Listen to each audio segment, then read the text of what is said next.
Podketeers. I think that was the most in sync that we've been during. Yes, bye. Not Backstreet. I don't know the difference between any of those bands. I tell you. Oh, there's a big difference. I know, but I couldn't tell you who does what song and who is in what band. For all I know, like Aaron Carter and Justin Timberlake are in the same band. I don't know. No, but Aaron Carter's brother Nick Carter was in the Backstreet Boys. Oh, and then Joey Fatone. Joey Fat One is part of NSYNC. Yes. Okay. I don't know. See, I'm bad at this. But Nick Lachey was part of 98 Degrees. Right. They were trying to really compete with them. And because then at the time, like at the top of the mountain was Boys to Men. Yep. And then Hanson, I don't know. If only. No. Anybody that got that joke right now, I'm high-fiving you from afar. That's all I'm gonna say. Hey, can I hate to already bust in with this, but can I complain a clock for a second? It's complain o'clock. Tick tick tick. Yay! Tick tick tick. We're gonna come up with a theme. Yeah, we're gonna come up with a song or something. A sound. Yeah, some kind of wee woo, complain o'clock. That's pretty good. I like that because it's all out of tune. Wee woo. Snip that, and we'll play that every time. So getting groceries and stuff. I saw that Marvel has these Coke cans that they release for the summer. They're like these Marvel Coke cans where you can get your favorite Avengers and favorite Marvel characters on cans of Coke. Right. And I do the majority of our shopping at the bulk stores like Costco and Sam's Club and stuff like that. And I saw that they had the Coke cans, right? And my brother was also looking for them. And I, sent him a message. I was like, hey, I'm not going to drink all this Coke, but I know you've been looking for these. I can get the sheet of cans and then we can split it, and we can look through the characters and, we could like split them down the middle and it's like a 36 pack or whatever. Yeah, it's a 36 pack. Exactly. Yeah. So I figured we could split it down the middle. We'll each get the same amount of characters and then, we'll be happy. I'll be able to collect the cans and stuff. He says, I'm in. I bought it. And I told him, in case I do drink some, are you okay with Coke Zero? And he's like, nah, I get the regular Coke. I was like, fine, whatever. So we got the regular Coke. Go and I pay and I make it home. And it's been sitting there for like, a couple weeks now, because I've been waiting for a chance to see my brother. I was going to see him this week, and I thought, all right, I'm going to separate the ones that are for him. And I was not happy when I went to open the sheet of these Coke cans, and there's no Iron Man, okay? In these Coke can designs and that's really what I wanted. I wanted Iron Man as like on a Coke can and stuff. And more importantly, there's no other characters on those Coke cans except Sam Wilson. And listen, I love Captain America, right? I love Sam. I love the character that he portrayed as Falcon. Great character, but not the one I wanted. More importantly, I didn't want 36 of them. And I mentioned to Melissa and Andrew that I wanted to complain about these Coke cans. Right. And Andrew made a prediction about what I was going to complain about. And I'm curious. Because we didn't know. He said Coke can complain. And I did some Googling, so I don't know. Yeah. So my answer is same character on each can. Yes! Wow. You nailed it.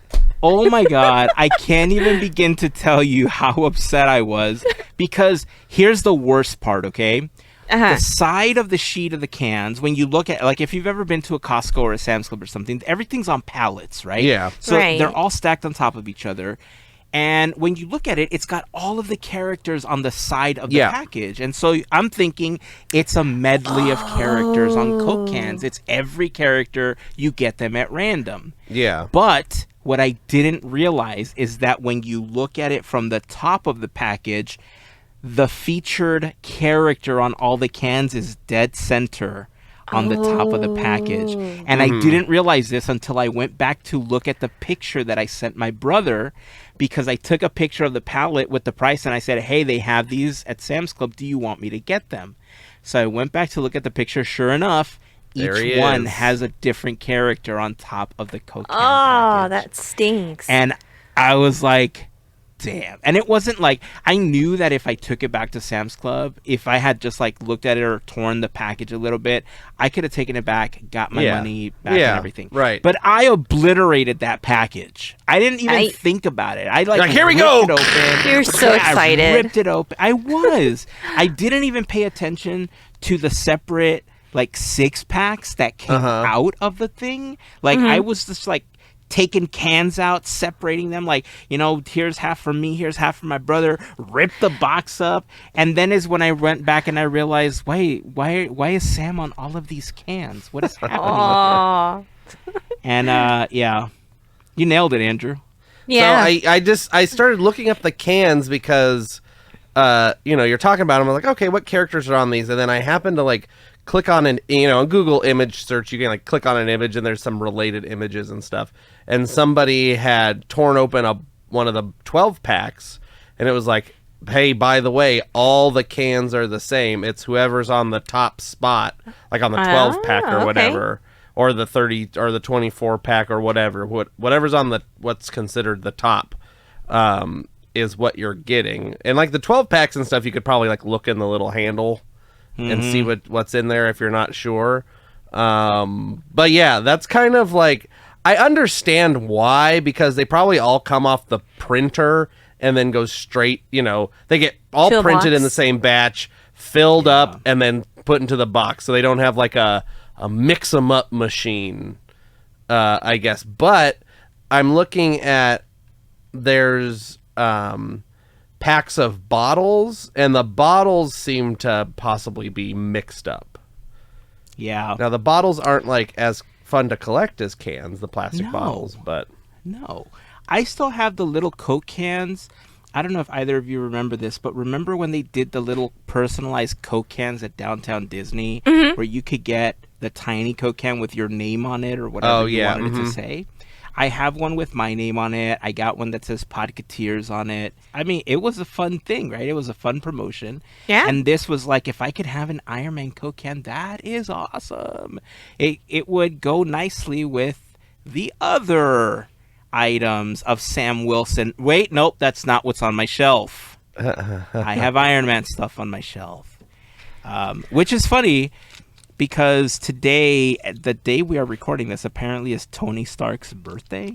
well, And birthday, this morning, Tony Stark. yeah, I posted on Discord. I got an email. I have the Iron Man toothbrush, the electric toothbrush, and I bought it a couple years ago. It was way more expensive than what it was today, but it was on sale for Memorial Day weekend for $99. It's normally like $149 now. I think that's the normal price for it.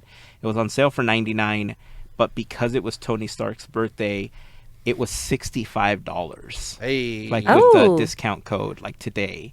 And on top of that, they threw in like a free $25 travel case with it. Oh, And I nice. messaged my buddy, who's also an Iron Man fan. I was like, how long do you think the shelf life on these is? Like, when mine dies, do you think this new one will still work if I decide to buy a second one? He's like, I don't know. I think the batteries expire. I think if you just take die over time. are they rechargeable or are you replace? It's a the battery? rechargeable. It's like a lithium-ion battery inside Okay. of it. Yeah. I mean, it should be fine unless you don't start using it, right? It all depends on how degradation of batteries and Yeah, that's blah, true. blah, Temperature. blah, blah. It's all Yeah, kinds of stuff. Batteries are weird. Especially like what you should do in theory is like kind of use it and then charge it halfway and then like Yeah. it's like a whole thing. Yeah. Batteries are weird. But I already have one, and that's the thing. Yeah. I was reading something that stated that most electric toothbrushes have a shelf life of about 5 or 6 years. Well, it's not shelf life because you're actually actively using it, like because of the recharging process. They have a It's a lifespan. lifespan of 5 to 6 years. And the thing is that I technically have a second one because I had just one of the standard electric toothbrushes. Right. It's just all white. And then the opportunity to get the Iron Man one came up because there was a sale for it originally, and I thought that is my birthday gift to myself. Because I bought it 2 years ago around my birthday, and so I bought it for myself. And yeah, that's basically it now. So I didn't buy the second one. Good I job. don't know if I regret it. Nah. You There's have a part one. of me that I feel like a week in, I'm gonna be like, I should have bought it. Or when this one dies, I'm gonna be like, I should have bought the second one. Hopefully, they have some kind of exchange or repair process where they can replace my battery. I'm or sure. something, Yeah, there probably Yeah. is. but I like it. They yeah. have two other ones. They have a Black Panther and a Spider-Man one as well. That looks pretty cool. Spider-Man. Nice. Yeah, the bristles are pretty dope too because they're white and yellow, and then it's got the red brush head, and then they change color. They change to a gray color when it's time for you to replace them. So they go from blue to gray. Interesting. So it's actively tracking for you on top of the Nice. timers.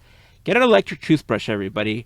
This is your PSA to love your gums and your teeth and get an electric toothbrush. There you go. Brought to you in part by 4 out of 5 doctors that agree Dentists. that chewing gum. Oh, right, dentists that agree chewing gum is bad for you. Candy's bad for you. Everything's bad. fifth I thought dentist- chewing gum was good. Sugar-free gum is good for you. Sugar-free gum is, but Good there's for- one doctor yeah. that's a party pooper and doesn't like anything. Yeah. Or dentist, not doctor. I keep saying Dentist. doctor. There's one podiatrist that really hates your teeth. He really hates your teeth. So real quick, just so everybody knows, the characters on the Coke can, it seems like they're generally mostly MCU, but there are some Marvel Comics characters that I don't think we've seen yet in the MCU. Maybe coming, I guess. I don't know. Or I guess they might just be that I don't know them because I'm dumb. So on the Coca Cola Classic cans, we have Blade, Cable, Colossus, Daredevil, Deadpool, Elektra, Juggernaut, Kingpin, Loki, Moon Knight, Negasonic Teenage Warhead, Wolverine, Nick Fury, Storm, Super Skrull, and War Machine. Huh. And then on the Coke Zero cans, we have Ant-Man, Black Panther, Black Widow, Captain America, Captain Marvel, Doctor Strange, Groot, Hulk, Iron Man, Miss Marvel, She-Hulk, Rocket, Scarlet Witch, Shang-Chi, Star-Lord, Thanos, and Thor. But Heyzen, you said you got Sam Wilson on a regular Coke can, right? Mm-hmm. So maybe this is... So it seems like these are all the characters, at least. Who knows? Maybe they'll be on all the cans. Who knows? This is could be a website's wrong, but it seems like these are all the characters. They all seem in the same style. All I know is that I feel like I need to go back and try to find the Iron Man cans now. And then you'll have Because- 36 of them. Right, because my brother is actually a Captain America fan. Yeah. And so we figured I would give him all the Cap cans. Uh-huh. So I guess technically he's getting Captain America. Except he now is. he's getting 36 of them. He just gets all... So- he can make a little wall of Captain Yeah. America. Right? A Art. wall of Captain America. Yeah. So I mean, he's winning in this one, not me. There was a press release by Disney about the Coke cans and everything that I didn't pay attention to it. I think if the press release said, every package is going to contain the same character, then I'm going to feel dumb for not reading it because I brought up, I bookmarked it so that we could talk about it, thinking I'm going to go get these Coke cans and then we're going to talk about it. I'll get a Coke can, right on the podcast, but glug, glug, glug, glug, and then Coke, sponsor us, right? And now I can't even do that because I don't have the can that I wanted. Right. I can't display it with the other Iron Man stuff. And so now I'm stuck here in complain o'clock mode because I didn't get what I wanted when it comes to those Iron Man cans. I know it's totally a me problem, but I need those cans. It looks At like least they're one. coming in. You can get them in the regular cans, the regular bottles, and then the 12 so the 12-ounce can, a sleek can, which is like the tall, skinny can, Oh, right. and then the regular plastic bottles. Those are the three types of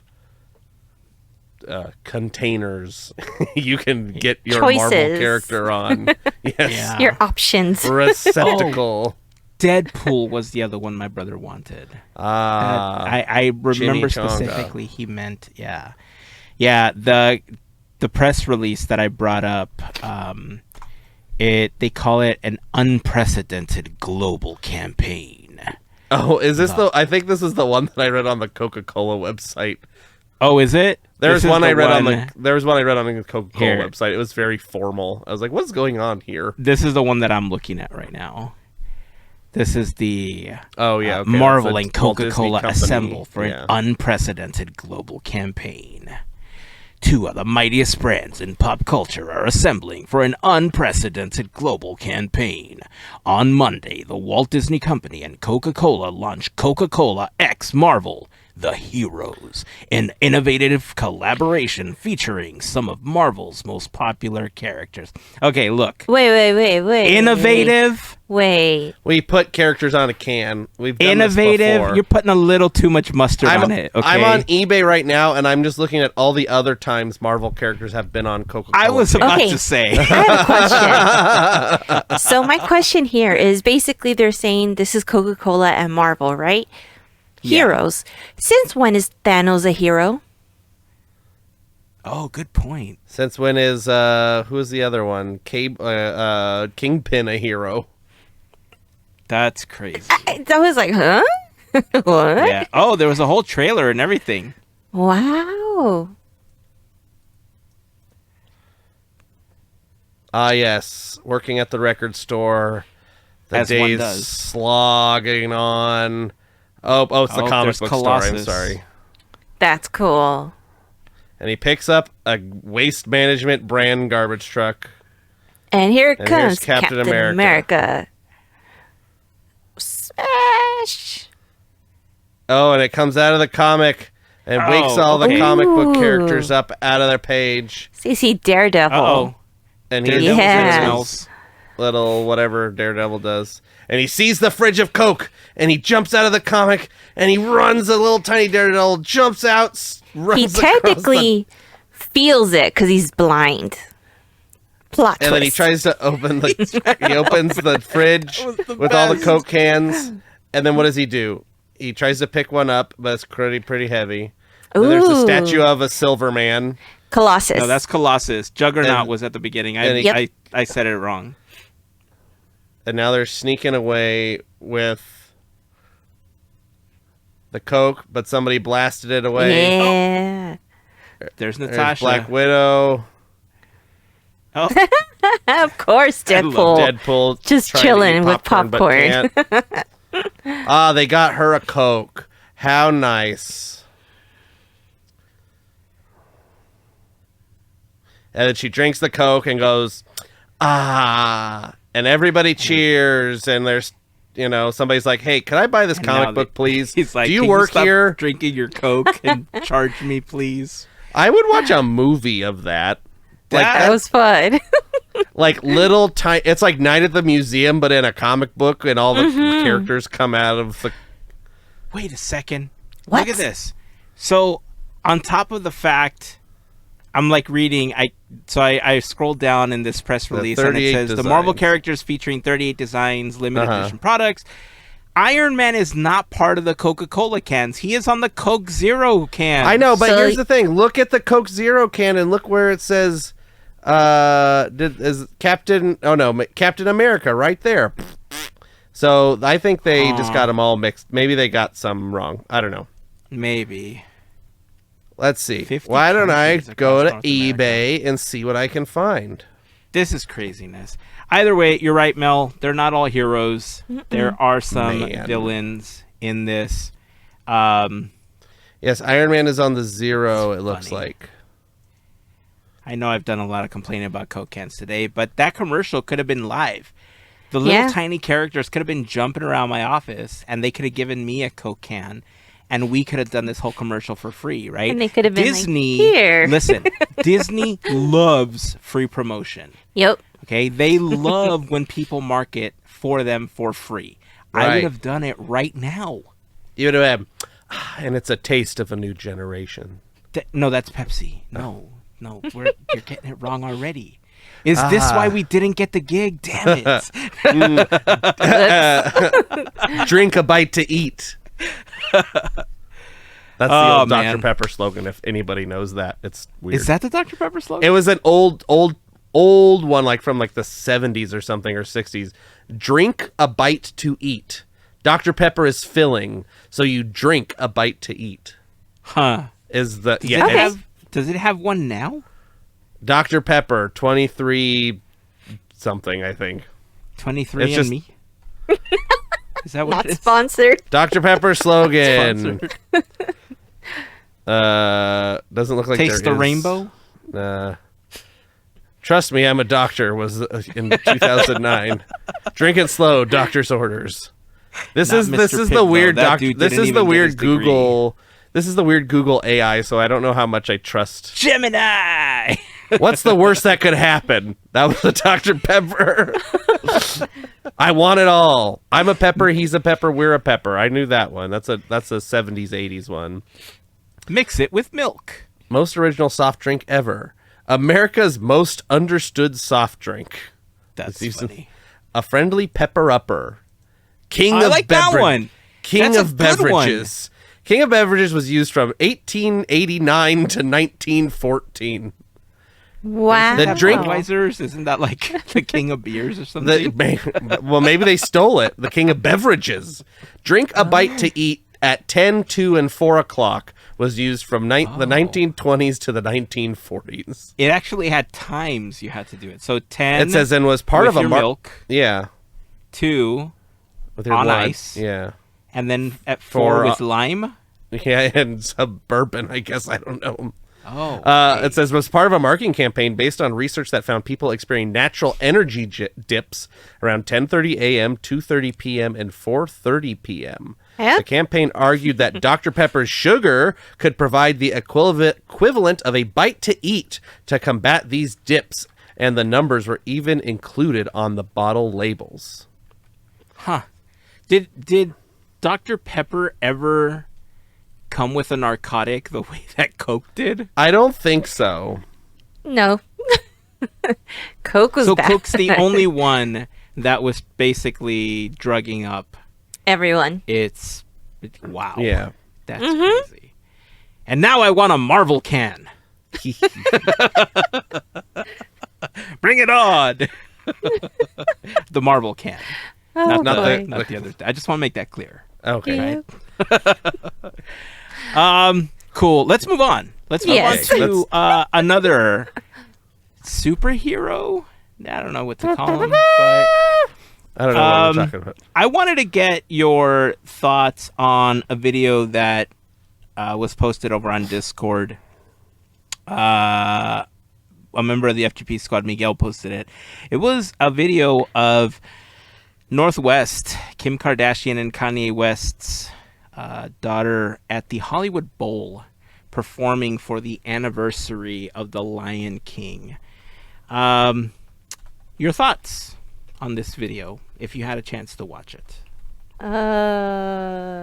That would have been time for intermission.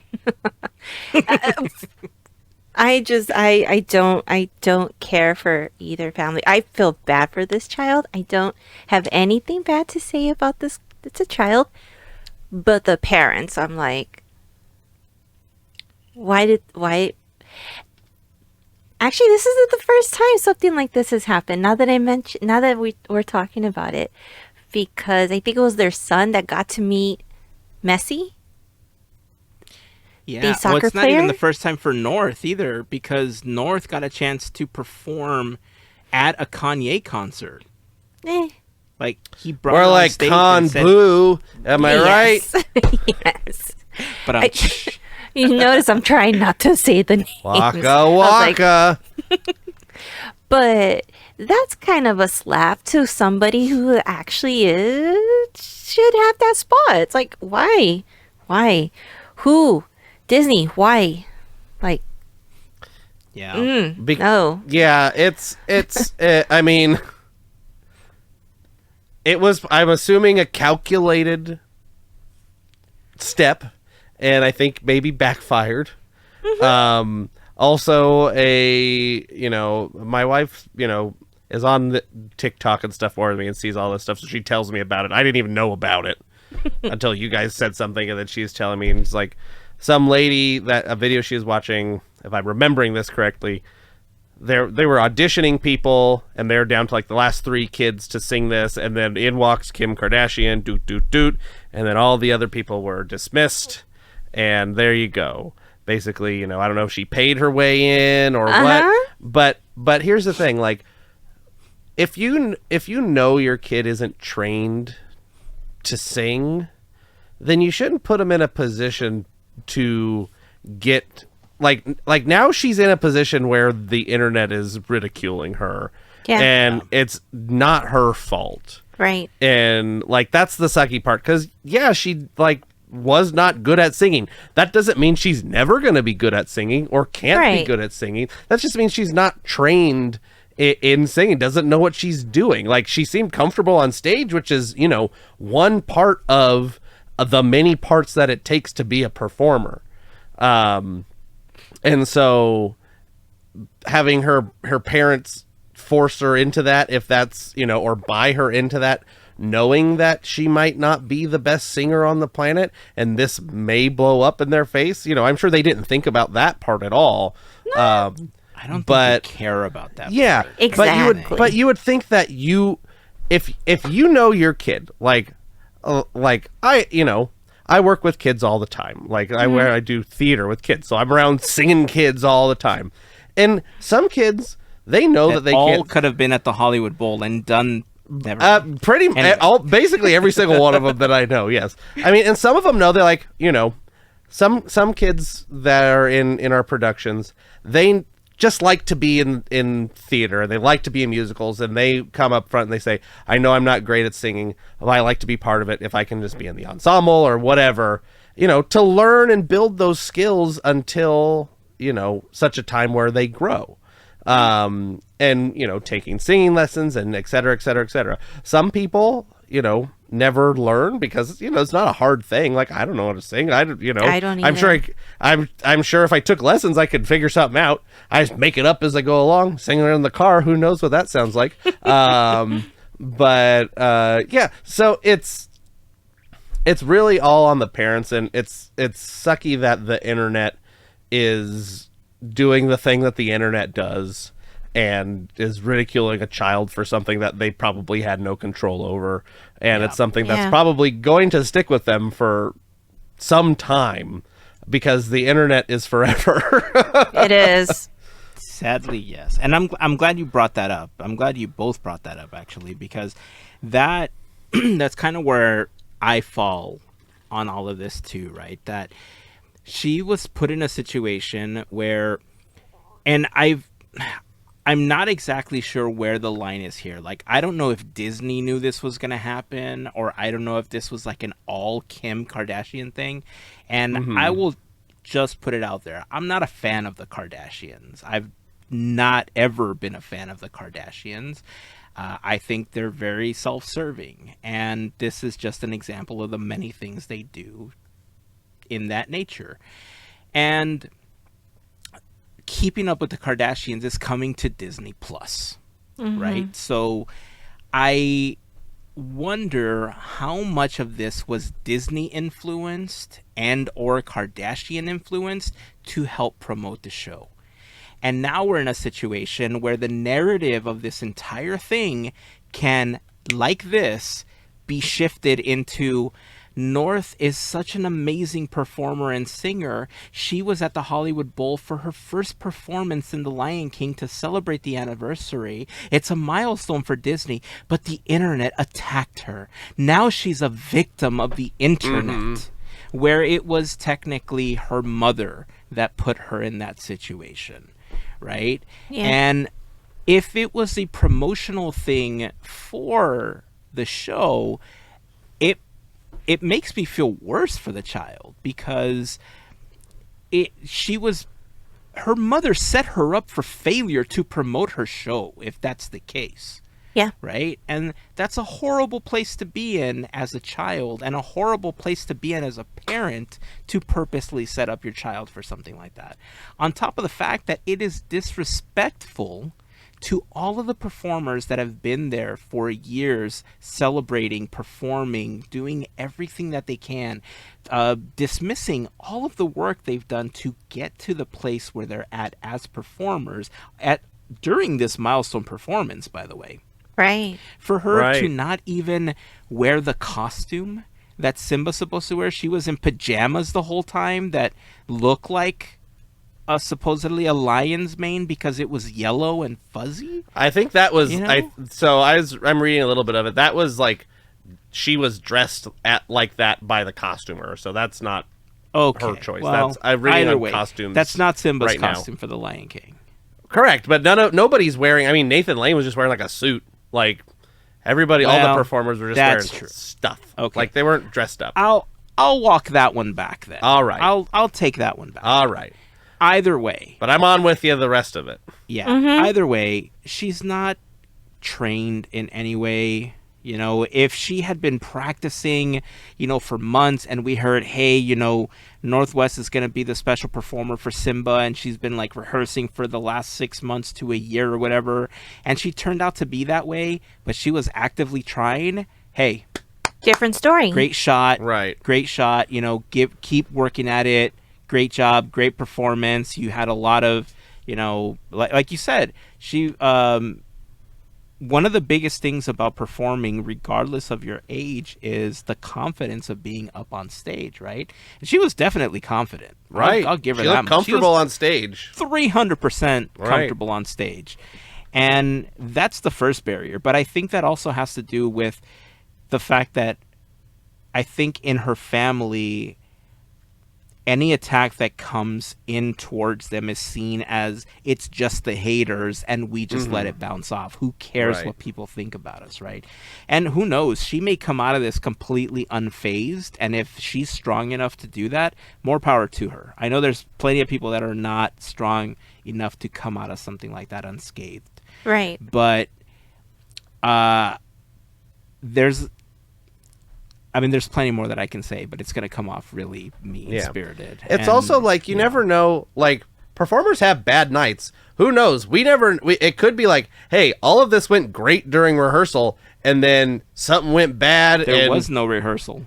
No, there's technical rehearsals and things for Hollywood. She was not in one. One of the performers mentioned that she never went to the rehearsals or anything. Well, then I don't know. Then there you go. Yeah. I was gonna say it could have all went. I would have agreed with you on that one because you're right. But there was a performer that was on stage that day that posted a video saying that they never went to rehearsals, that they didn't want to be a part of dress or anything like that because she just didn't need to do it.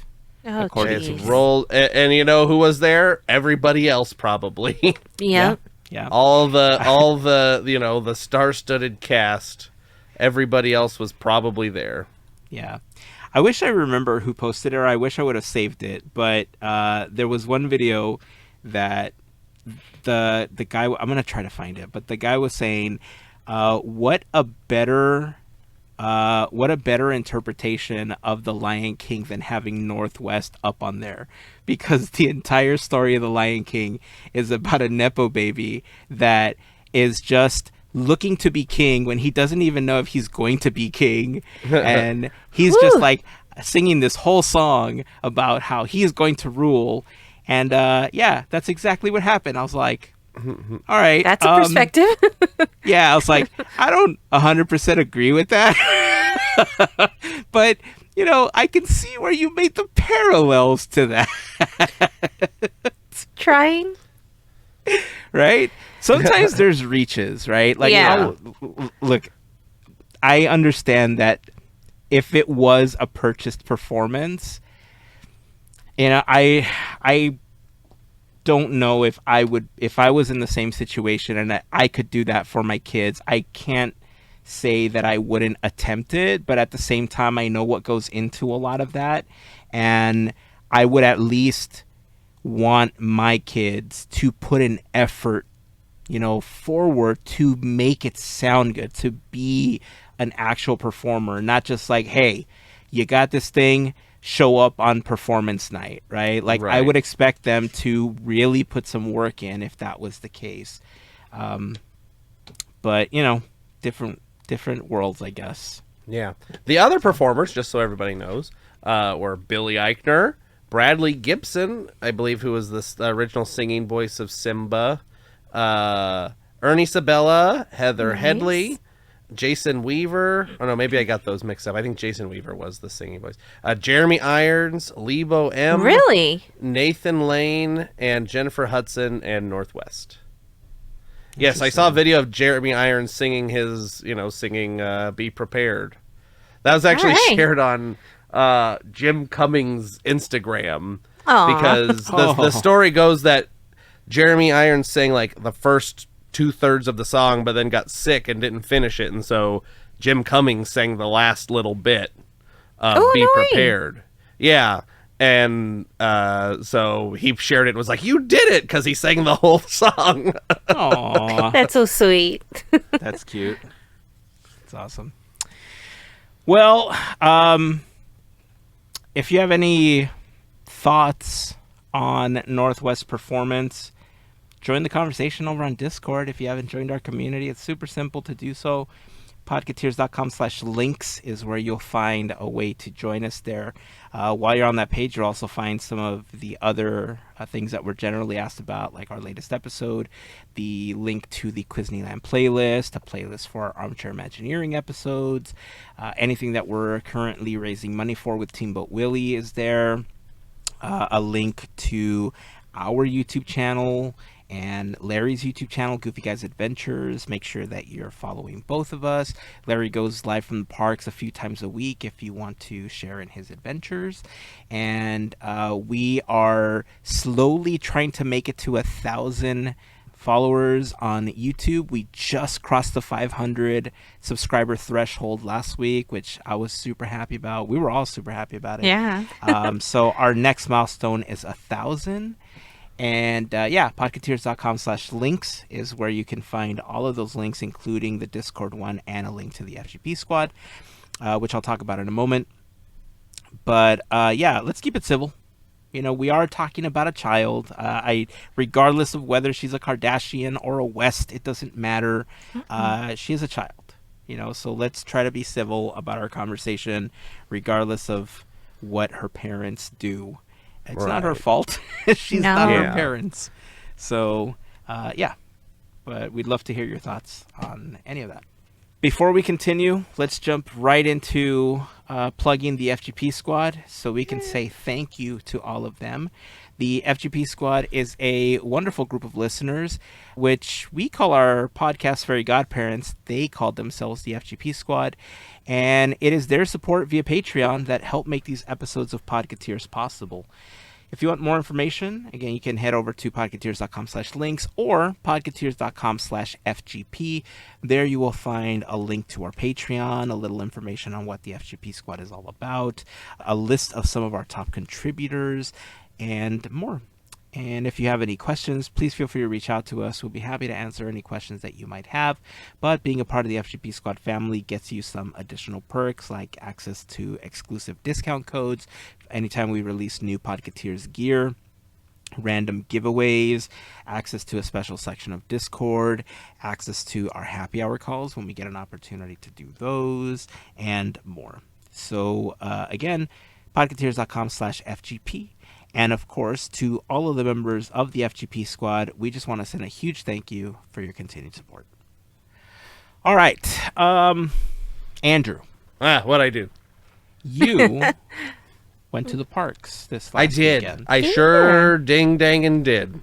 How were the crowds? How was the new TSA entrance? Tell Tell us the deets, as they say, or at least used to 20 years ago. Sure. I'll give you the lowdown, guy. I don't know. I'm trying to use other slang.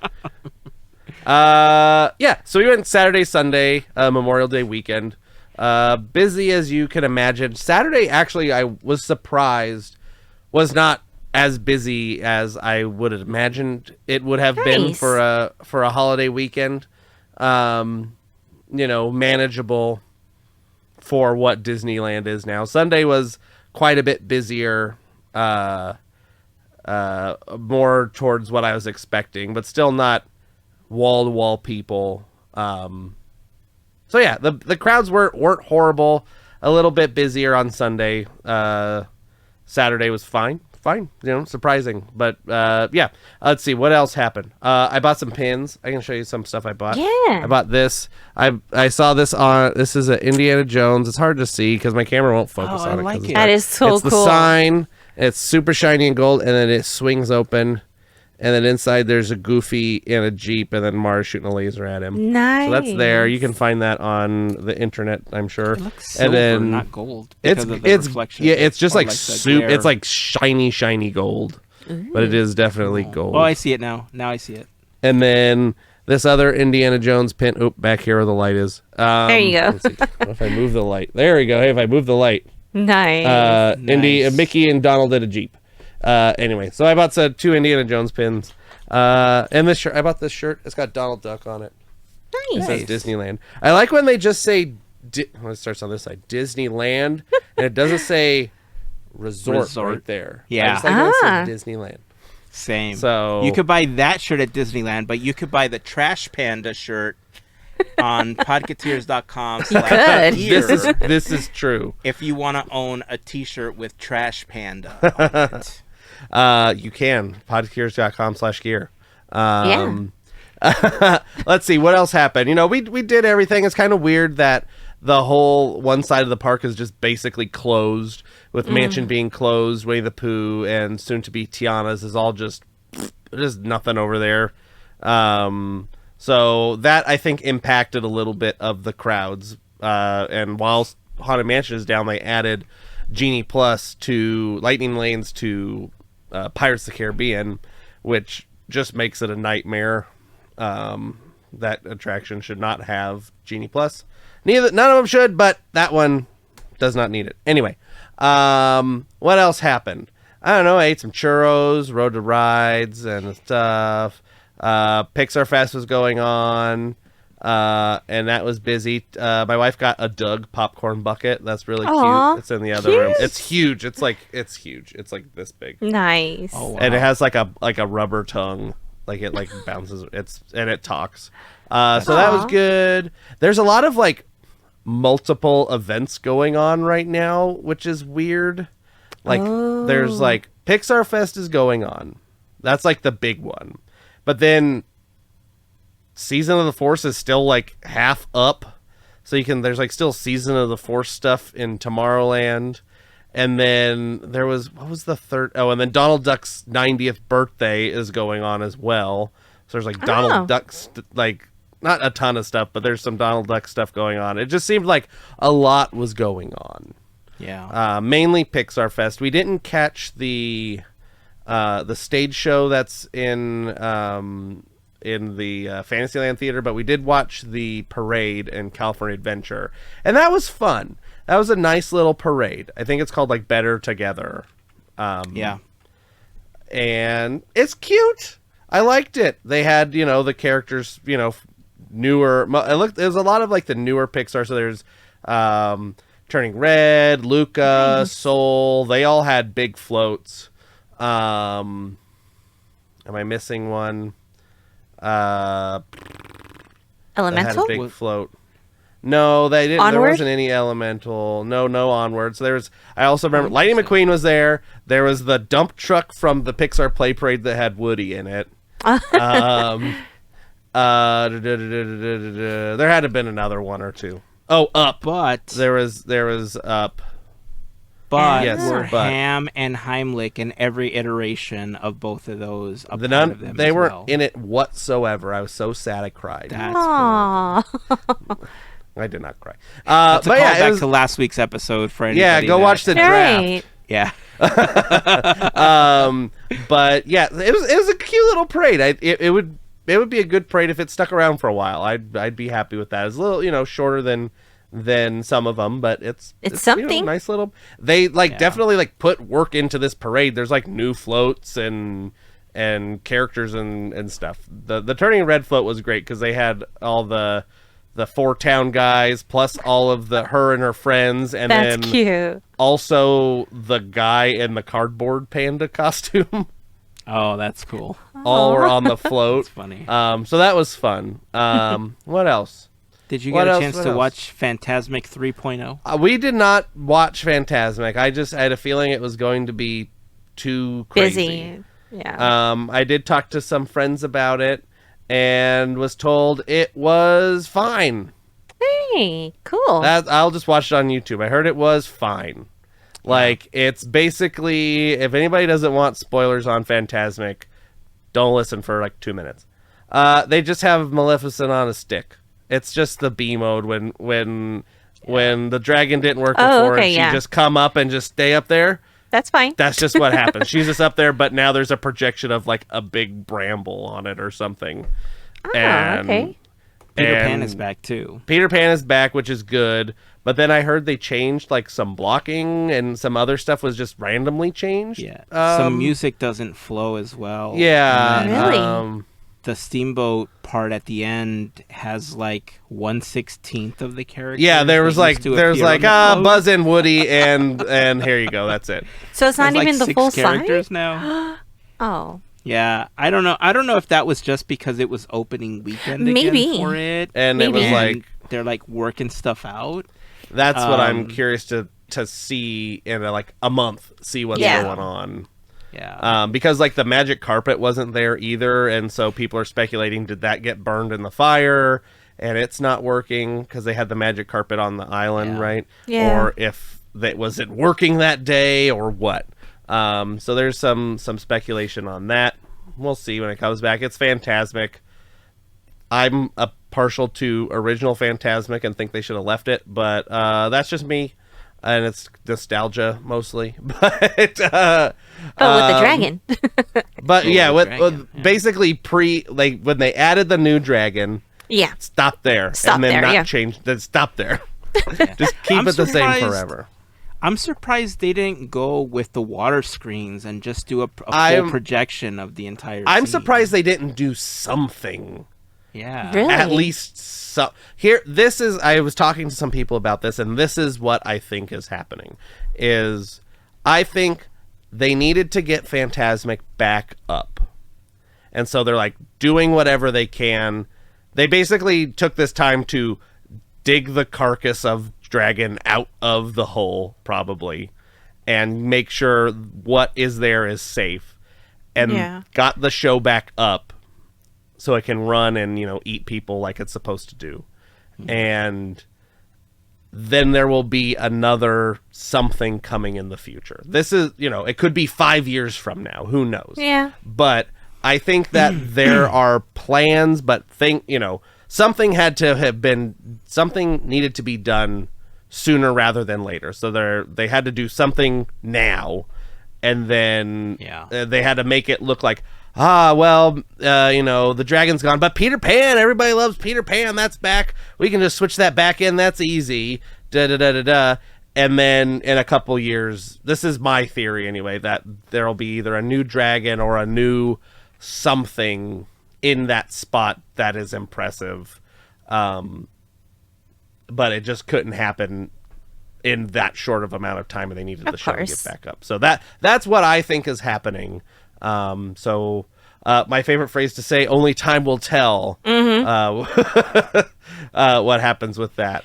I'm trying to think of... I think it's a pretty plausible theory. I think you're right, because going into Memorial Day is traditionally seen as the unofficial kickoff of summer. Start of summer, yeah. So usually that's when crowds ramp up at the resort to begin with, and it's a weird. I think it's a weird time, obviously, because It's kind of the unofficial beginning, but also at the same time, it's not the same as it used to be because of the reservations and all that stuff. So It's always busy all the Obviously. time. yeah, so obviously there's differences, but if they're thinking about what they need for the summer, especially with that entire portion of the park, like you said, there's nothing, right? Obviously, because of the construction that's happening for Tiana's Bayou Adventure, then they obviously need something because there's no Right. mansion, no anything. So they have to pull people away from the rest of the park. Like you said, it's a people eater attraction. Whether it's not a physical attraction, but it is a show. People that stand tends there to pull for people hours and Yeah. they're not doing other things. Exactly. So it does make sense that they need something to pull people away from the rest of the park. Yeah. So I'm thinking that yes, there will be an announcement at D23 later this year, and they're going to get everyone all hyped up about this cool new dragon, and then it will never get built.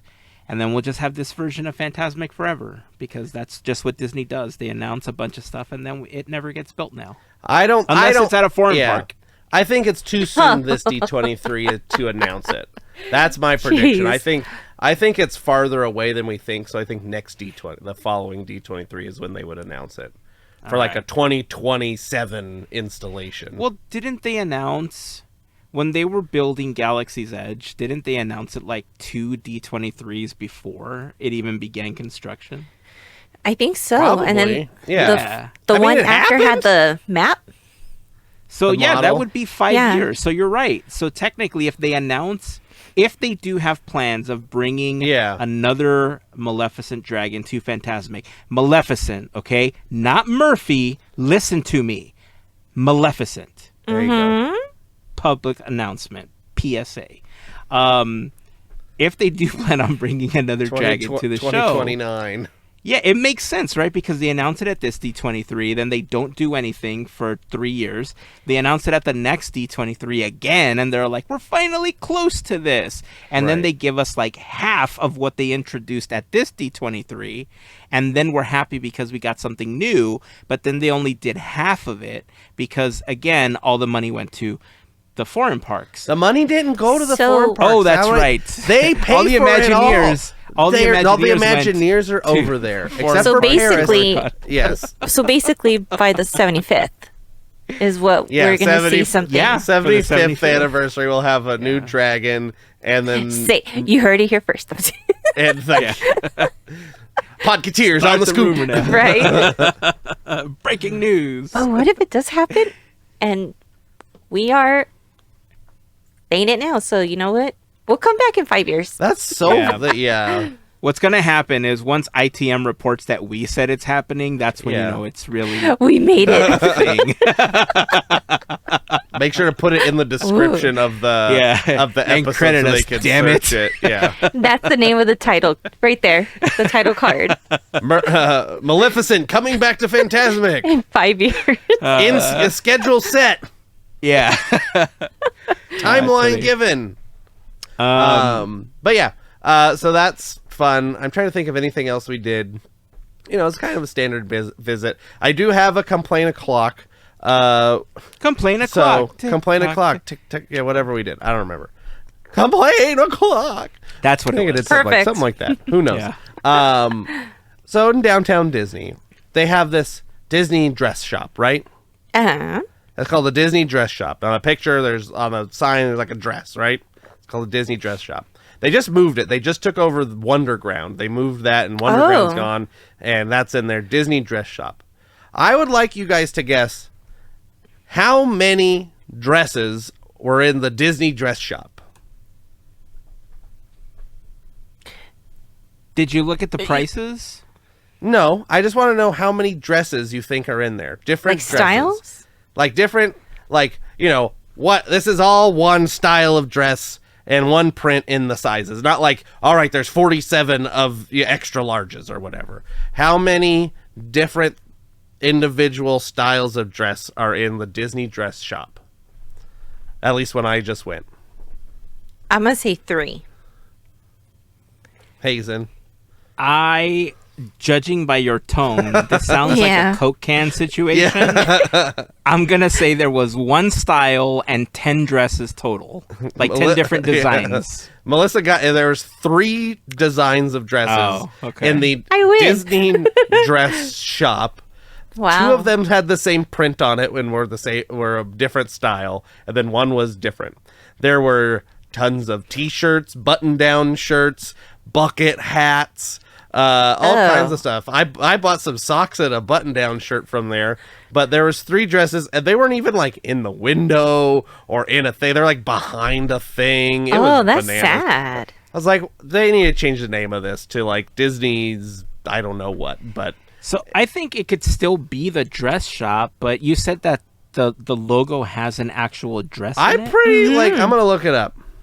Because if it's like The silhouette, a dress I think. shirt, yeah, like if you could still be the Disney dress shop. It's just like a cut off version of dress up clothes shop, right? So if you got button downs and dresses and stuff like that, it's still a place where you can get dress up clothes. But if Maybe it there's a doesn't have a specific dress in the like logo, then you would expect it to. And that's what it more used. than that. I might be yeah, making it used this to be up. I just don't see a dresses. dress. But it was like, yeah, it was in the past. It was like all kinds of dresses. Like it was like the whole But- thing was dresses. I wonder if it's because back then it was pretty big because of Dapper Day, and now that things Yeah. have changed, people are probably not getting their dresses there or So the shopping logo there. the sign has Minnie Mouse shopping, but then Mickey Mouse is like holding flowers, and there is no. It just says the Disney dress shop. So I guess there isn't a dress on I'm the looking sign. at it right now. There's mugs. They had all kinds of. It was just like It's basically like World of Disney, World but of Disney in a tiny Annex, version. like- Yeah, I mean, they sounds had special. some like. Here's the thing: they had some cool stuff in there. They had like this whole table when you walk in. It was all this like retro Tomorrowland stuff. It was really cool. If anybody wants some like cool retro Tomorrowland stuff in that Disney dress shop, there was like some like it wasn't my style, so I didn't get it. But there was a couple of different shirts and there's bucket hat. I got a button down shirt that had like one side has like Tomorrowland, like all this like vintage Tomorrowland looking stuff. Very cool, like Googie style and like retro Nice. looking stuff. I got some People Mover socks. Of course. And but it just like was bananas that it was the Disney dress shop. And then the other thing that I saw that I thought was funny, I showed you guys this earlier, and I'll see it. You can kind of see this on the screen. Mm-hmm. What you can tell what that is, right? I mean, who that is. Can you tell me what that is? A bank. A piggy bank. This thing. is not just a Thor action figure. Can you tell me what this is? It has to be. Besides, I would say bank, but coffee stirrer. oh, okay. what so is this it? is a pen. You should Oh, It's stop. That is It weighed like 4 pounds.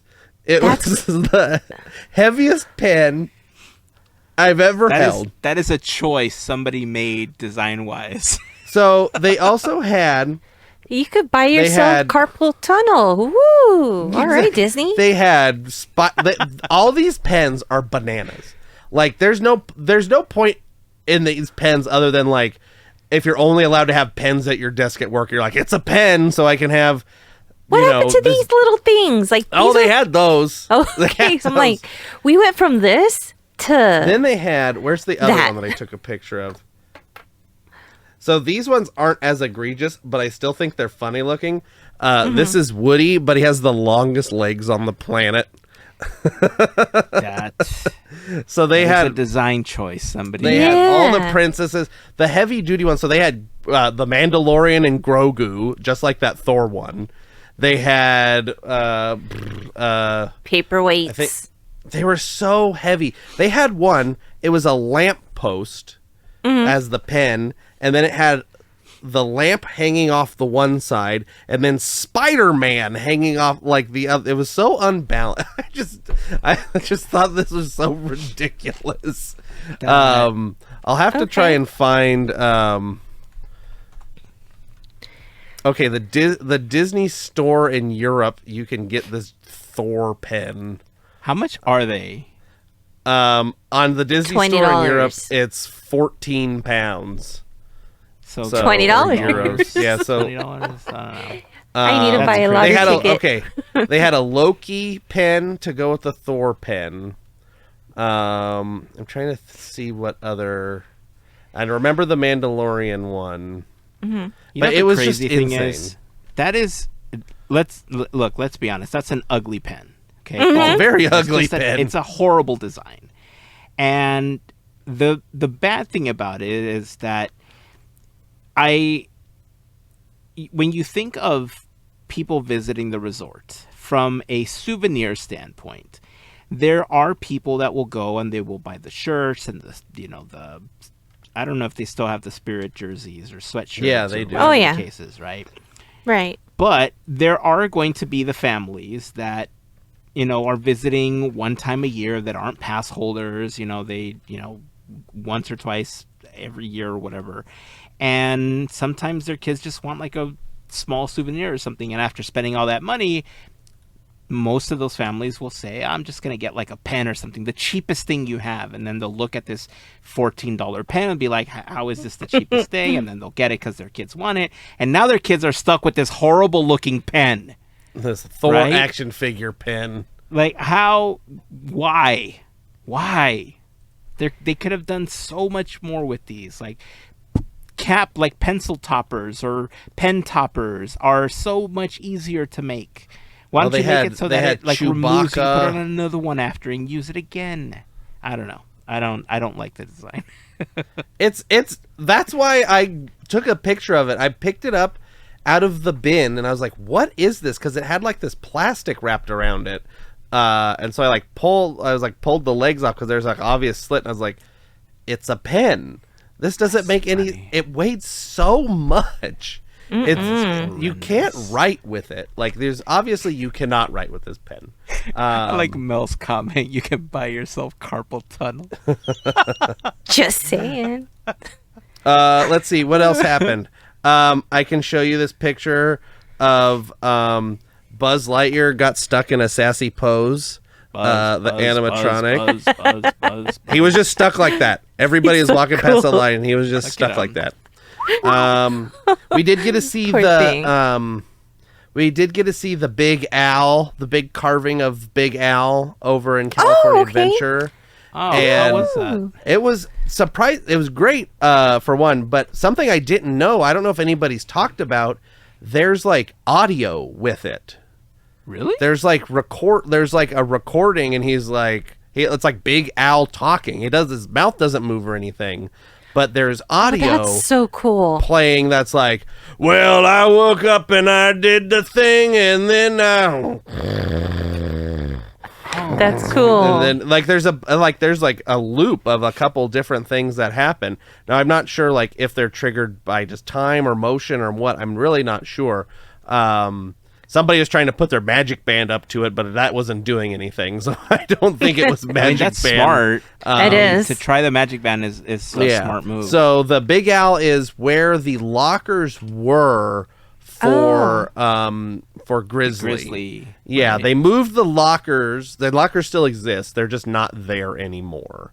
The lockers are over across by where the Miners Bluegrass Band used to play, that little deck, and then they had like they had a what do you call it? I don't know. They had a bunch of different musicians play over there. They did like camp stories and stuff. That little deck.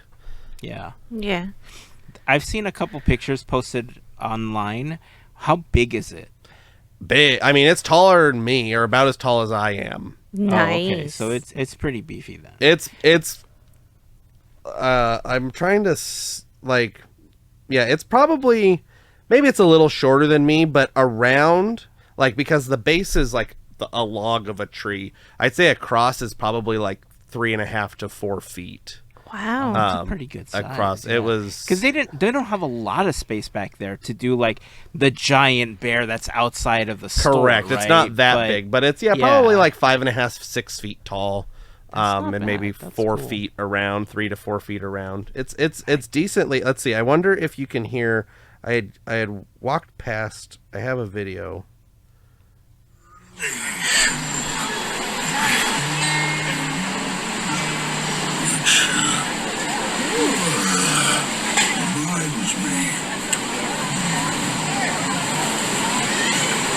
He basically says, he starts playing the guitar and he goes, "Oh, that reminds me," and then he starts snoring.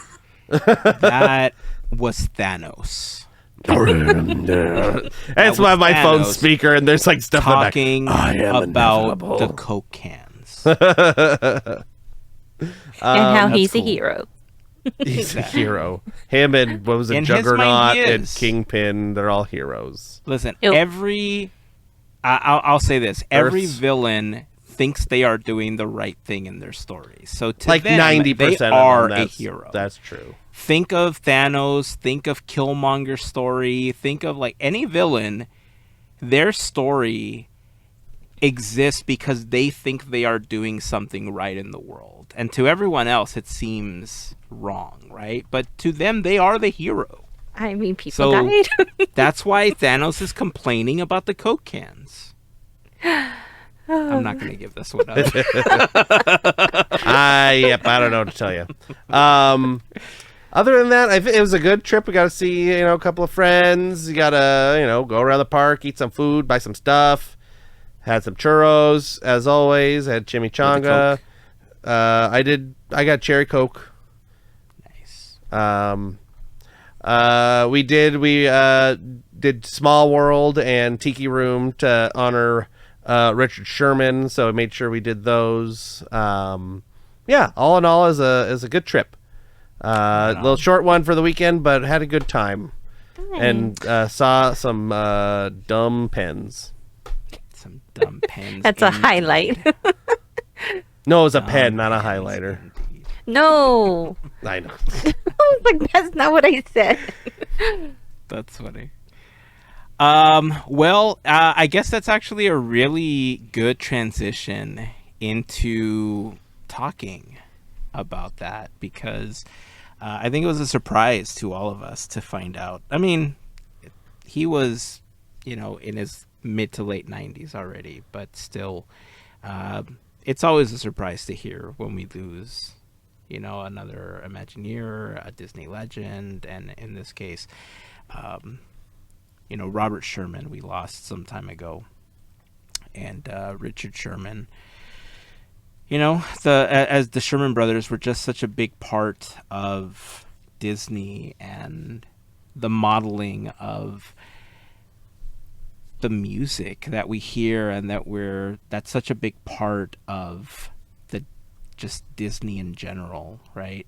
Mm-hmm. The write-up on the D23 website, I think, was really, it was a great write-up. I considered writing something that I could read, for this, but I just want to read what the Walt Disney Archives and the D23 website posted about Richard Sherman and remembering his legacy. So on that site, they posted a picture of Richard Sherman, which we posted on our Instagram account as well. Big smile on his face over that piano. And it says, Disney legend Richard Sherman, half of the Academy Award-winning songwriting team of the Sherman Brothers, with his late brother, Disney legend Robert B. Sherman, passed away Saturday, May 25th at Cedars-Sinai Medical Center in Beverly Hills due to age-related illness. He was 95 years old. One of the most prolific composer lyricist in the history of family entertainment and a key member of Walt Disney's inner circle of creative talents, Richard garnered 9 Academy Award nominations, winning 2 Oscars for his work on the 1964 classic Mary Poppins, won 3 Grammy Awards, and received 24 gold and platinum albums over the course of his 65-year career. His career ran the gamut from the early days of rock and roll with such hits as You're 16 and television to Broadway and Hollywood. Generations of moviegoers and theme park guests have been introduced to the world of Disney through the Sherman Brothers' magnificent and timeless songs. Even today, the duo's work remains the quintessential lyrical voice of Walt Disney. The Sherman Brothers were perhaps best known for their work on Mary Poppins, for which they won 2 Oscars: Best Score, substantially original, and Best Original Song for Chim Chim Cheree. Another cherished song for the film, Supercalifragilisticexpialidocious, became a pop hit, entering the Billboard 100 in 1964, while the lullaby Feed the Birds became one of Walt's favorite songs ever. Richard Sherman was the embodiment of what it means to be a Disney legend, creating along with his brother Robert the beloved classics that have become a cherished part of the soundtrack of our lives, said Bob Iger, the CEO of the Walt Disney Company. From films like Mary Poppins and The Jungle Book to attractions like It's a Small World, the music of the Sherman Brothers has captured the hearts of generations of audiences. We are forever grateful for the mark Richard left on the world, and we extend our deepest condolences to his family. Pete Docter, Chief Creative Officer at Pixar Animation Studios, says, "You don't get songs like A Spoonful of Sugar without a genuine love of life, which Richard passed on to everyone lucky enough to be around him. Even in his 90s, he had more energy and enthusiasm than anyone, and I always left renewed by Richard's infectious joy for life." The Sherman Brothers were professional optimists who found a perfect patron in Walt Disney. Their songs had an upbeat outlook that spilled over into Richard's life, which was not without its troubles and challenges, said Leonard Maltin, film historian, author, and educator. He was especially proud that he and his brother carried on a songwriting career like their father, who encouraged them early on. Richard was born on June 12, 1928 in New York, and he and his brother years later go on to follow in their Tin Pan Alley songwriting fathers Al Sherman's footsteps. The Sherman family relocated to Beverly Hills in 1937 after years of cross-country moves. Richard attended Beverly Hills High School before he majored in music at Bard College. Drafted into the United States Army, he served as conductor for the Army Band and Glee Club from 1953 to 1955. In 1951, Gene Autry was the first to record a Sherman Brothers song, Gold Can Buy You Anything But Love, but the songwriter's big break wouldn't come until 7 years later when Mouseketeer and fellow future Disney legend Annette Funicello recorded the song Tall Paul.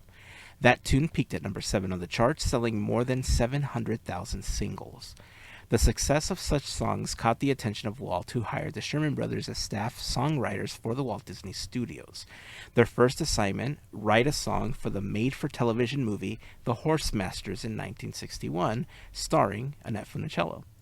Soon they would contribute to such feature films as The Absent-Minded Professor in 1961, The Parent Trap, Summer Magic, The Sword and the Stone, Mary Poppins, That Darn Cat, Winnie the Pooh and the Honey Tree, The Jungle Book, The Happiest Millionaire, The Aristocats, and Bedknobs and Broomsticks.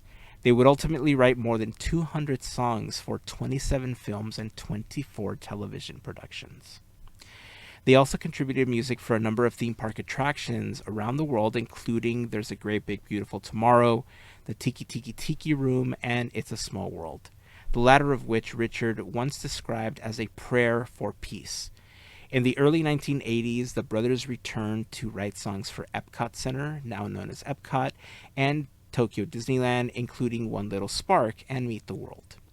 In the early 1970s, the Sherman Brothers left the Walt Disney Studios to pursue other film projects. Following their work with Disney, the Sherman Brothers went on to provide an array of music, songs, and occasional screenplays to such memorable films as Chitty Chitty Bang Bang, Snoopy Come Home, Charlotte's Web, and The Adventures of Tom Sawyer, Huckleberry Finn, and The Slipper and the Rose.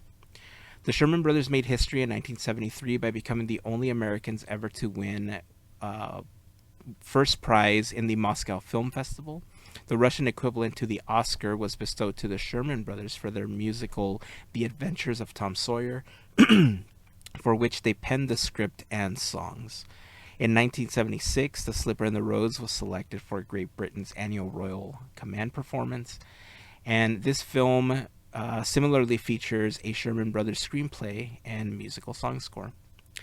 Richard and his brother were inducted as Disney Legends in 1990. And in 1992, Walt Disney Records released a retrospective collection of their music. The Sherman Brothers, Disney's supercalifragilistic songwriting team. The brothers returned to the studio in 1998 to compose music for the Tigger movie that year. They also penned their autobiography, Walt's Time from Before to Beyond. In 2009, a second compilation of hits, the Sherman Brothers Songbook, was released, and their life stories were told in the documentary film The Boys, The Sherman Brothers Story, directed by Richard's son, Greg V. Sherman, in collaboration with Robert's son, Jeff Sherman. In 2005, Richard and Robert were inducted into the Songwriters Hall of Fame. 3 years later, the brothers were awarded the National Medal of the Arts for unforgettable songs and optimistic lyrics that have brought magic to the screen and stage. The Sherman Brothers' music has helped bring joy to millions. During the ceremony held at the White House, First Lady Laura Bush noted, "These medals recognize great contributions to art, music, theater, literature, history, and general scholarship. Recipients of the National Medal of the Arts represent the breadth of American creativity and the depth of the human spirit." In 2010, Richard and fellow award-winning composer John Debney collaborated on the song Make Way for Tomorrow Today for Marvel Studios' Iron Man 2. That same year, the Walt Disney Company saluted the Sherman Brothers for their musical contributions to Disney parks worldwide. They were honored with their very own window on Main Street, USA at Disneyland Park in California, which states, "Two brothers tune makers, Richard M. Sherman and Robert B. Sherman. We'll write your tunes for a song." Richard was preceded in death by his brother in 2012. The following year, actors B.J. Novak and John Schwartzman portrayed Robert and Richard, respectively, in Saving Mr. Banks, a dramatized account of the making of Mary Poppins. 5 years later, the Walt Disney Studios in Burbank, California, rededicated Stage A as the Sherman Brothers stage. And at that time, Richard said, "It's been a joy, it's been an honor, and it's been a privilege to work here at the Walt Disney Studios. Working for Walt Disney and for all the brilliant people for whom Bob and I associated through the years." In 2015, a television special chronicling his life, Richard M. Sherman, Songs of a Lifetime, produced by Disney legend Don Hahn, debuted on PBS SoCal. Also in 2015, for the Disneyland Resort Diamond Celebration, Richard contributed a song, A Kiss Goodnight, which was tied to his 2017 book of the same title from Disney Editions. For the Walt Disney Studios, Richard wrote new lyrics for the live-action Jungle Book, and 2 years later appeared in Christopher Robin, for which he composed 3 new songs. Most recently, Richard wrote a song with composer Fabrizio Manicelli for Disney legend Andreas Deja's 2023 animated short, Mushka. The song, entitled Mushka's Lullaby, was sung by acclaimed soprano Holly Cedillos. In 2023, Walt Disney Animation Studios revisited his 100-year history in the short film Once Upon a Studio. Richard returned to Walt's office and the same place he and Robert would often perform Feed the Birds for Walt on Friday afternoons, to play piano in a key sequence. Richard is survived by his wife of 66 years, Elizabeth, his son Gregory, and grandsons William and Matthew, daughter Victoria Wolf, son-in-law Doug Wolf, and grandchildren Mandy and Anthony. He is also survived by his daughter from a previous marriage, Linda Rothstein, as well as their 2 children and 3 grandchildren. A private funeral is scheduled to take place on Friday, May 31st at Hillside Memorial in Los Angeles, and then a celebration of life will be announced at a later date. I mean, what a beautiful write-up. Oh, yeah. The Disney Archives. You know, what a storied career, what a storied life. Right? Musical life. All the things. Yeah. It's so many accomplishments and so many films and songs that, I mean, even if you're not a Disney fan, right? The fact that he wrote things that, to this day, I still remember the music from Snoopy Come Home or the music from Charlotte's Web, and those were just as impactful as even like all of the Disney stuff that I know that he and his brother wrote. Yeah, I mean, I was looking up on, Wikipedia, they just list, there are sections for major film scores, motion picture screenplays, stage musicals, theme park songs. Like they wrote 1, 2, 3, 4, 5.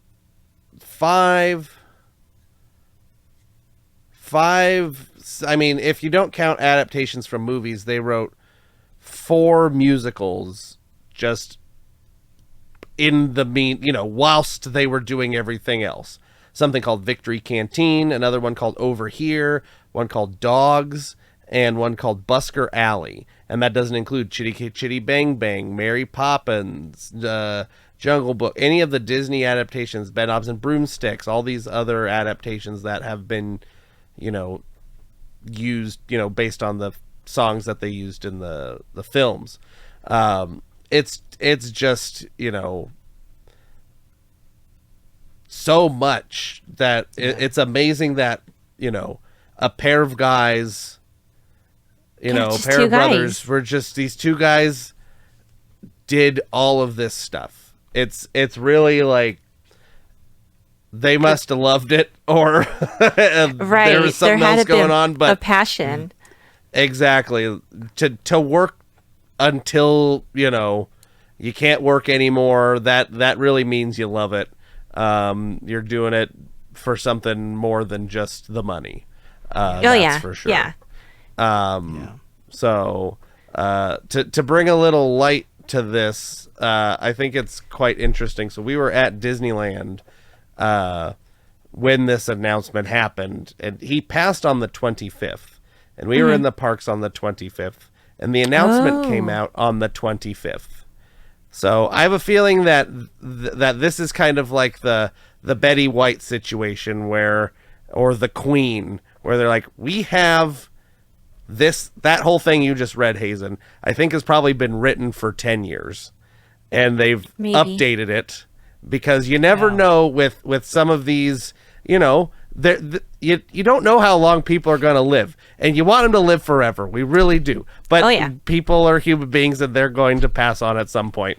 And so might as well work on what you're going to say, when they hit, that certain age. I just thought it was quite interesting that, the announcement, he passed on the 25th, and that book that Heyzen wrote, the Red, came out on the 25th. That was like 15 minutes of reading. So it's always interesting to think about those sorts of things when it comes to how these publicity machines work. But that shouldn't, I was trying to make light in the situation, sense. But it's still like, it's so amazing what they both accomplished, and living to 90, what was it, 96 is 95. I think it was a couple days. He would have been 96 on June 12th. That's an accomplishment in itself. Oh yeah. Mm-hmm. I mean, just how okay. So I'm like trying to figure out, how do I say this? I'll never be like in his shoes or anything. I'll never be in any of, it's a different way of how they made magic. And like talking from a cast member standpoint, like, yeah, we make magic, but they made magic. Like they made magic that's like for generations to learn and appreciate. Like, I'm just, now that it's like, this is the one time we'd be like wondering how it was for him, for them, right. Or in this case for Richard, because he lived a lot longer. Like, just what he's done, like how, like he's gotta feel like it's gotta be like that really nice feeling. And it's right, yeah. It's something. I know it's kind of weird to explain, but to me, that's how I saw it. Like after hearing that, I'm like, wow, like this guy you just saw his history, everything, his work, like, is just so much just magic. Like, everyone's gonna know. Hazen, like you were saying that people may not know, and it's like if you heard Small World, it's you know, it's like you would know, and um, and then I was like thinking back. I think you and I, Hazen, may have witnessed this when he was there for the 60th in front of the castle, and to me, it's like we were With Ashley lucky. Brown. Yes. Yeah. Just to witness that, and it's just like, dang, like that magic. Like that's why I think it's kind of hard for me to talk, because there's so much. Like you could just, if we were to talk about him, it's like, dang, that's another 2, 3, 4 a week's worth of hours of what he's done, and like the impact. So I wasn't really sad. It was more like just celebrating what he's done. Yeah, it's really strange, right? Because there's obviously when someone passes, it impacts you different, you know, depending on who it was and how they impacted your life and everything. And this was, I don't know, like in the article that we read a moment ago, like he talks about like It's a Small World and, you know, being this song about peace and everything. That just seems like the global message in everything that they produced and put together, right? Yeah. And there was this calm and serenity in the things that he wrote. Like, you know, growing up, I liked Feed the Birds. Like, I liked Mary Poppins and everything, but it wasn't until, you know, probably in the last 5 to 10 years that I paid more attention to the song, because at one point I learned, you know, that Walt would sit there and that he would ask them to like play it for him and stuff. And it wasn't until then where I realized, like, why does Walt like this song so much, you know? And I sat there and I like actively listened to the song and tried to figure it out. And I developed a deeper connection with the song. And now I listen to it and like I get emotional thinking about those moments. Like I use the song now whenever I need a moment of serenity. It's not even like there's so much that goes on, I think, in our lives that we sometimes need to seek those moments of serenity, and we don't know how to find them.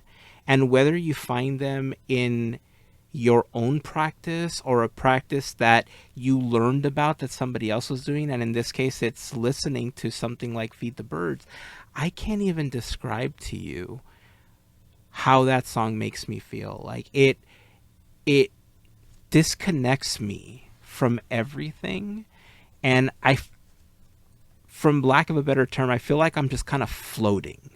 It's magic. Right? And I'm not like, it's like I'm floating and like nothing bothers me while the song is on.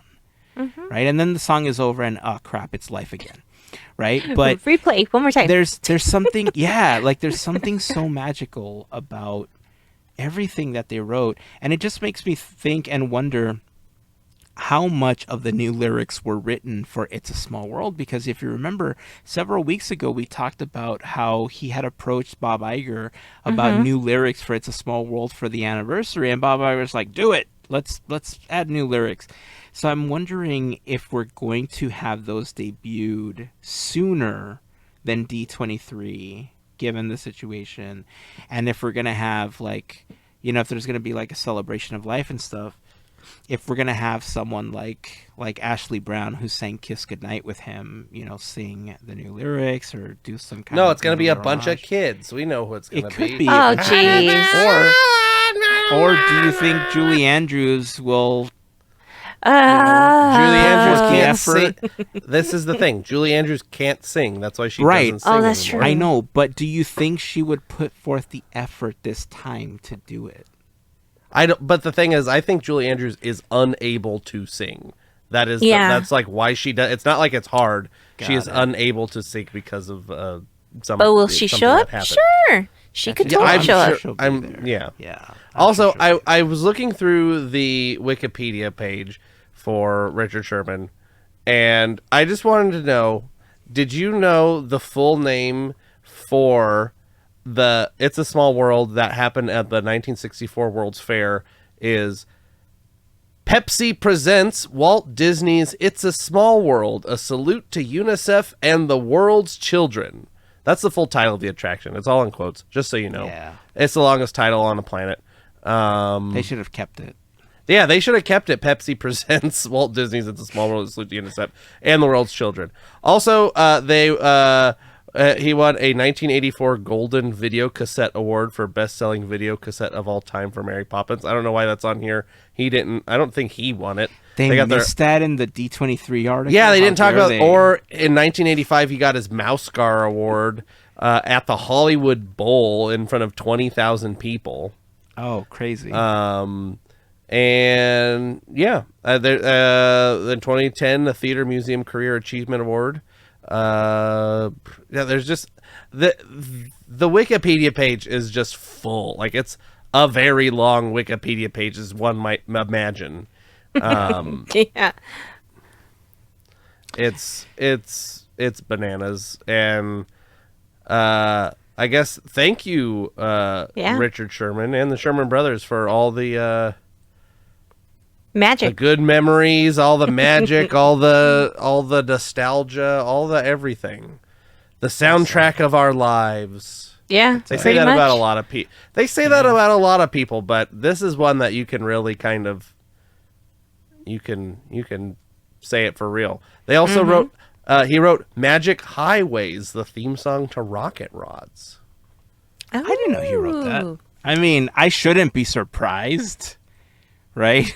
It's like At this point. I was listening to it, it's like boo woo doo woo Yeah. woo. It's all computer noises and stuff. But That's you so know what? cool. That's a thing. The Astuter Computer Review. There's so much weird stuff. I love weird Disney park stuff. Yeah. So it's like, yeah, one little spark, okay, but yeah, the weird Rocket Rods theme song or the Studer Computer Review, all those are fun too. Yeah. It's such a it's bittersweet, right? It's a bittersweet moment, but I think ultimately once we think back and we look back, all I can think of is just happiness and just think of the music, and like you said, it's a generational thing. Not just us, we're going to pass it on to our kids and their kids, and these songs are going to live on forever. Right? Like generations to come, these will be buried in time capsules, and the aliens will come down and pick them up and take them to their planets and be like, Richard and Robert Sherman, wow, there was some talented people on Earth. And then they'll be like, oh, feed the birds. They're like, what are birds? And then Why is this? Why? right? What's going on with my eyes? Like, birds Yeah. aren't What is real. this? We What is discovered this that liquid birds aren't expelling real. from my eyes or from my eye? And it's like the aliens from The Simpsons, right? Like, what am I feeling? You know, I want to throw the question out there. We'll make it the question of the week. Share with us your favorite Sherman Brothers song.